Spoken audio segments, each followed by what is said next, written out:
د جنت مې اراده وه، اراده مې ښه پخه وه، په تبلیغ شروع مې وکړه، ښه سجده مې پکې وکړه، ورځې شپې به تېرېدلې، رڼاګانې خورېدلې، یوه شپه ښه معززه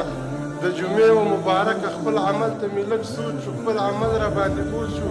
لاړم پاڅېدم تیار شوم، په طرف د خپل بادار شوم، لمونځ مې وکړو راستون شوم، داسې لږ شان په سکون شوم، درود مې ویلې ښه نشه شوم، خوب غالب وشو، وده شوم،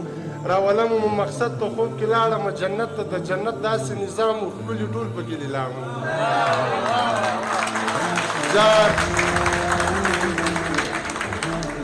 راولم مو مقصد ته خوب کې لاړم جنت ته، د جنت داسې نظام و ښکلي ټول پکې لیلام و.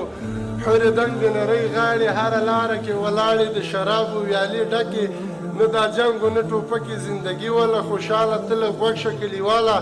داسې تلمه چې مې خیال شو زړه مې دومره کې خوشحال شو، د جنت ډېر میلمانه وو، اکثریت یې پښتانه وو، یوه حوره را په څنګ شو زما په سترګو کې په جنګ شوه، ویل پښتونې مسلمانه، یوه حوره را په څنګ شو زما په سترګو کې په جنګ شو، ویل پښتونې مسلمانه، ولې دومره یې حیرانه، پښتانه څومره خواږه دي، محبت پسې ړانده دي، دغه څومره مینه ناک دي، دغه څومره حیاناک دي، دوی د مینې بلا وږي، محبت پسې د تږي، نه دنیا کې مینه نه وه، نه د چا دا خوښه نه وه چې ښه مینه محبت وي، زندګي د خلوت وي. ما ویل نه د زړګي سره دنیاګۍ وه زوروره،